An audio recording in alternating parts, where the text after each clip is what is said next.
Series, it's cybersecurity headlines.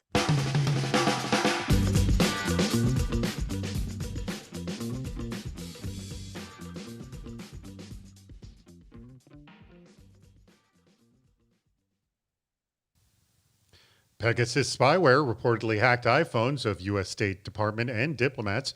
Burnout can lead to security threats, insider risk, and AWS as the internet's biggest single point of failure.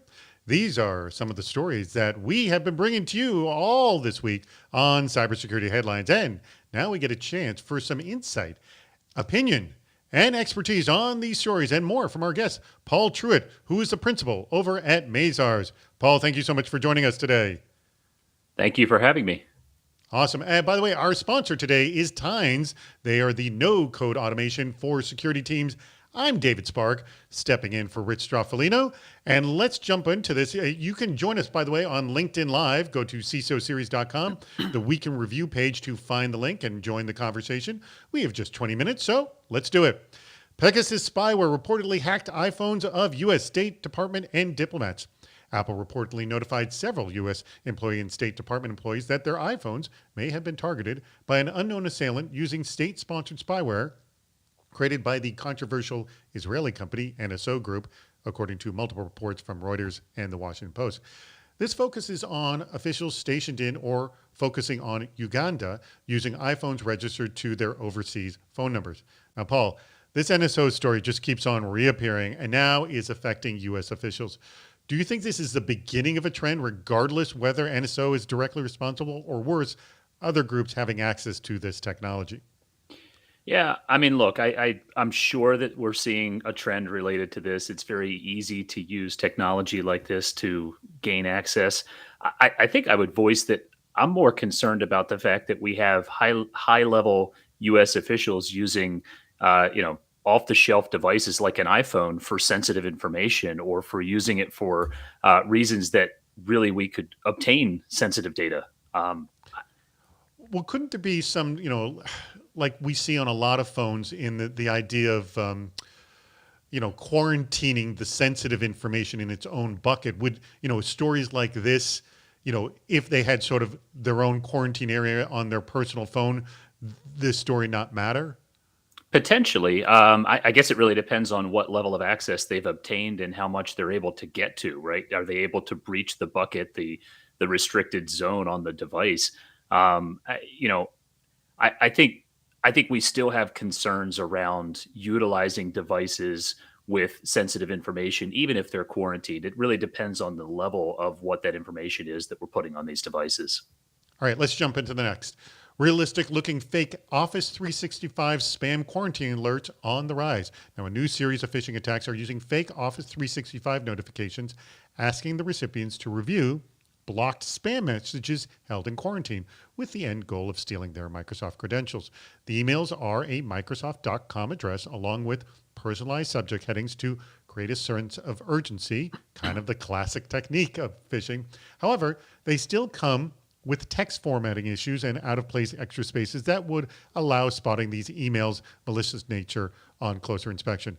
So I would think that there'd be some kind of AI or grammar check on something like this to catch these spam emails. Why is something like this getting through, Paul? What do you think? Yeah.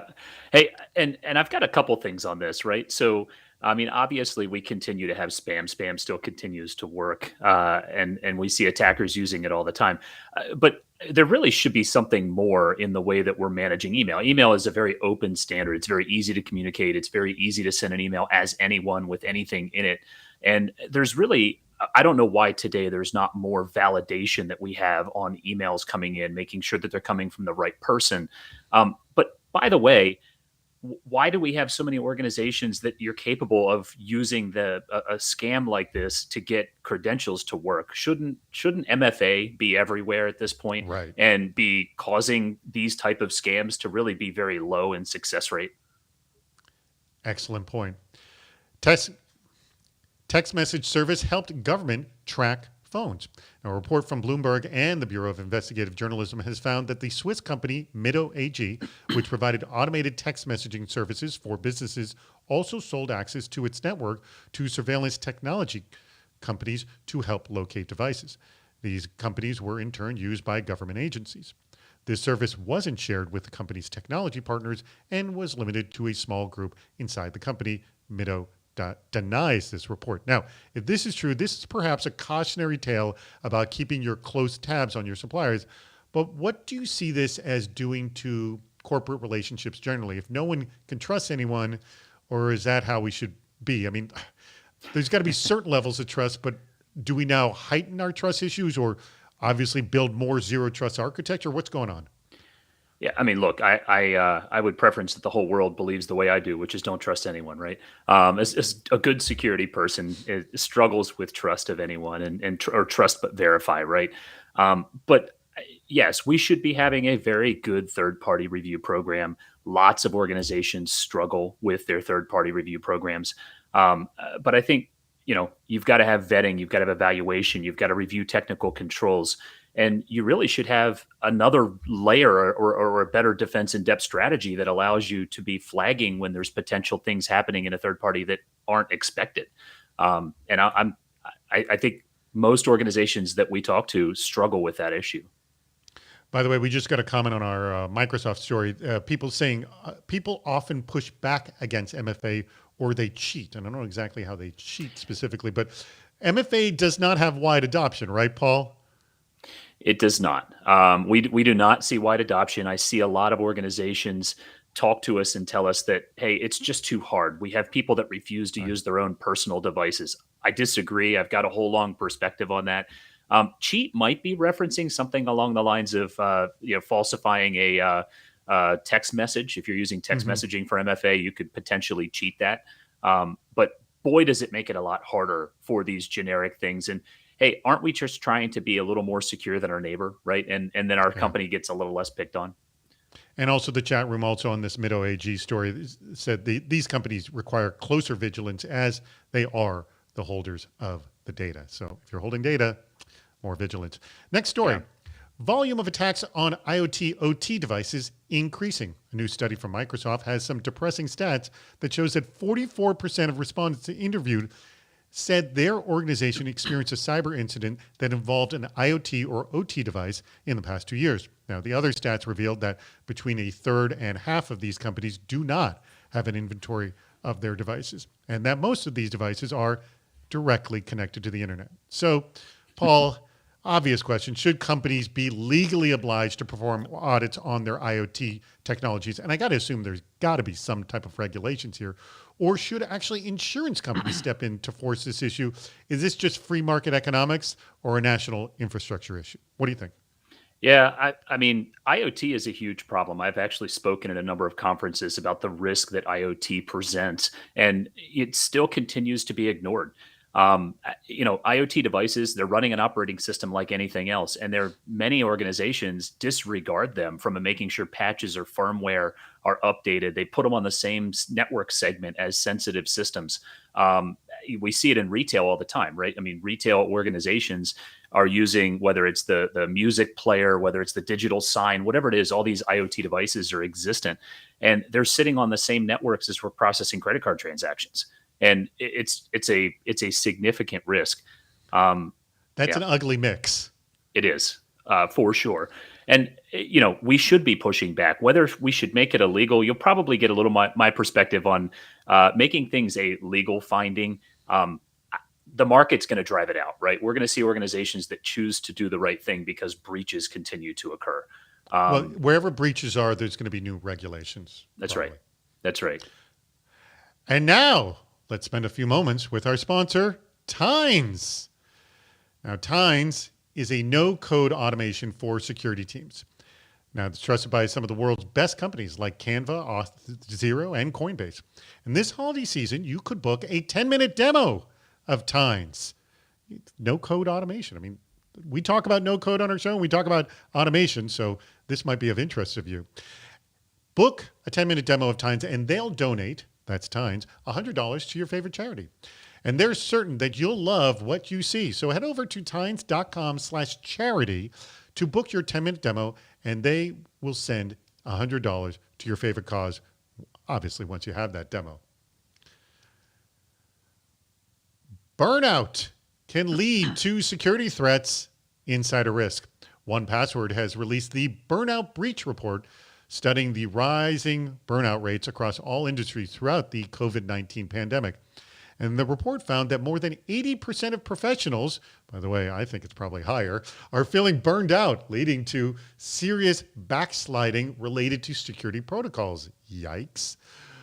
Burned out employees are a third less likely to follow their company's security guidelines and are 60% more likely to create, download, or use software at work without IT's permission. Similar bad news around security professionals as well. So, Paul, we already have a security skills shortage. It's tough enough getting people to be security aware. How do you fight this one? Yeah, I mean, look, burnout's going to happen. I think all of us have been working from home for a very long time. I'm a little surprised to read that security professionals are at the top of this risk criteria. I mean, most of us have been working, either remotely or on web, web and video conferences for a long time. And actually, a lot of security people that I meet prefer the new model of work because they don't have to have that human interaction that somebody that enjoys the computer. I'm not one of those. I like the human interaction, but look, I think we need to be managing our people, whether they're home, whether they're local, and we need to make sure that they're not checked out, and staying engaged with our people is the best way to do that. Forcing your team to be on camera, forcing your team to if they won't, when times are not as scary, even having just a day a month to get together in person or grab lunch with them individually in an outdoor setting, like something to keep burnout from being reduced or from being an impact. Yeah, by the way, I want to quote John Gallagher here from Viaku. He says, unremediated IoT vulnerabilities are heading us to tragic outcomes given the life safety critical functions many such devices have. And I did actually see a headline for a story, I believe out of Vice, that we may have actually had our first true case of cybersecurity causing a loss of life, sadly. All right. IT execs as likely to face the axe, IT execs half as likely to face the axe after breaches, shortages to blame, shortages meaning in staff. Now, senior IT and cybersecurity professionals are nearly half as likely now to be fired following a data breach today versus 3 years ago, according to new data from Kaspersky, going down from 14% how were fired in 2018 to 7% today. Now, a second report from ISC Squared shows that 2.7 million security professionals are still needed worldwide, meaning the workforce is still 65% below what it needs to be. Paul, I think a lot of different reasons for this, and I think it's just because more people are facing breaches. You just can't keep firing people because of it. And you talk to every security professional, they've all had incidents. So, and there is education happening in colleges, but what do you think companies could do to either justifying hiring more IT staff, and what's your reasoning, you think, for the lowering and getting fired? Yeah, and I don't know that the reduction in getting fired is necessarily tied. I mean, I'd have to understand this study a bit more to truly be able to understand the judgment call being made here, because what I have seen is security executives and IT executives in general are not being fired as frequently due to breaches because they're not being viewed as the source of the problem as frequently as they have in the past. I think, I know, but let me pause you there. Do you think just people are becoming more enlightened as a result? I think people are getting better at ignoring it. I don't know. More enlightened, I guess, that perspective would mean that the rest of the organization is more understanding at this point of the fact that breaches are happening, and maybe it's not the IT person. I think that's what it is, but go on. That's possible. I mean, I think that goes with what I was thinking on this. Is it really is? It's not necessarily the fault, and I think historically it didn't used to be the fault. It just used to be misunderstood. And somebody needed to be the fall guy. And hey, the CIO in position or the CISO in position is the one that takes the hit.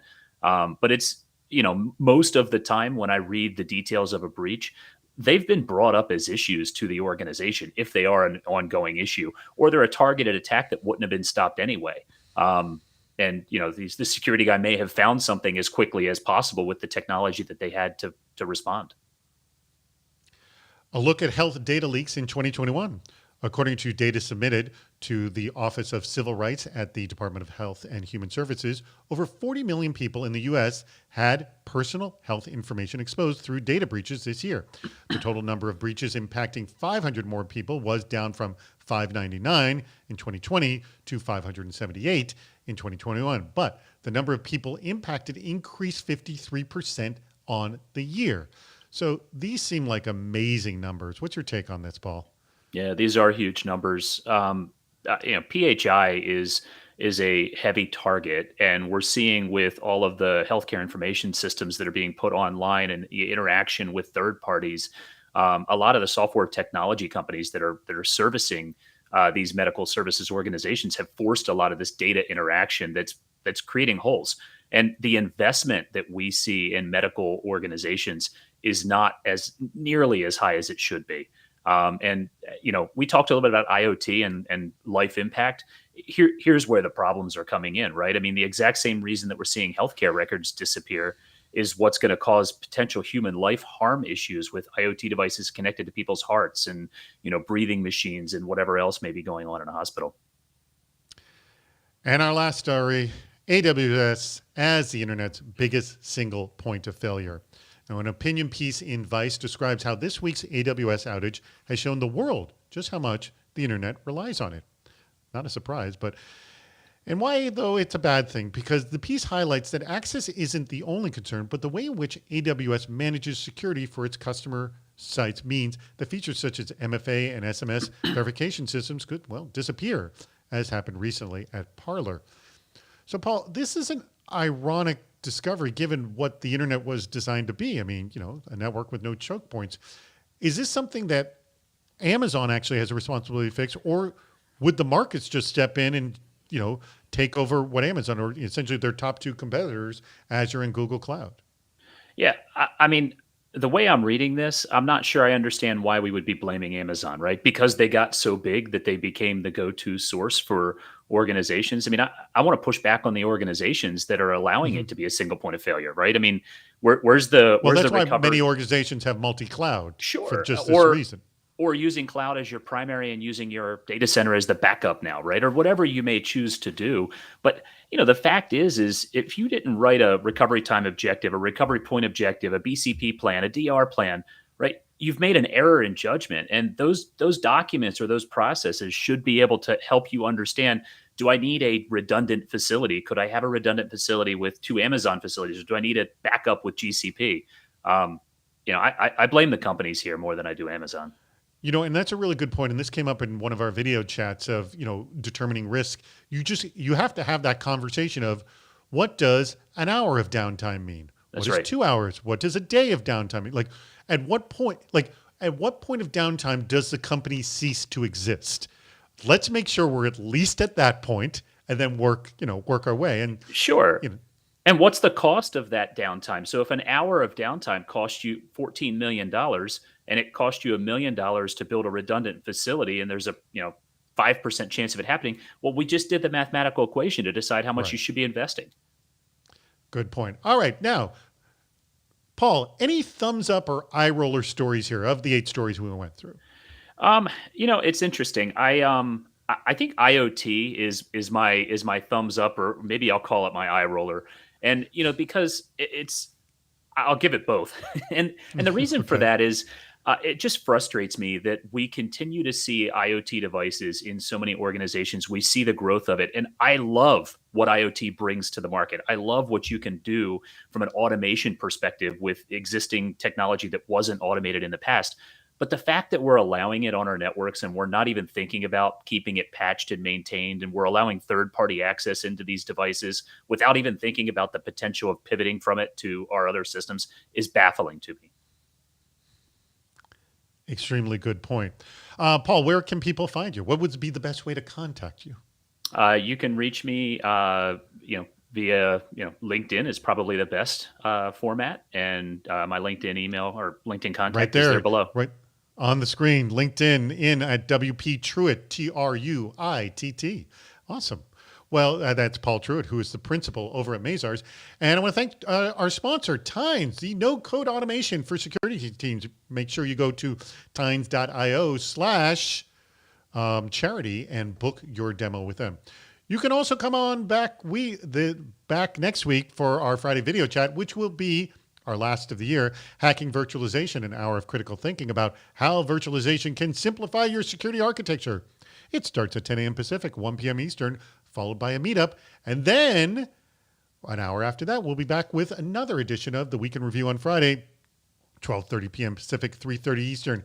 It is going to be the last Week in Review and the last video chat for 2021.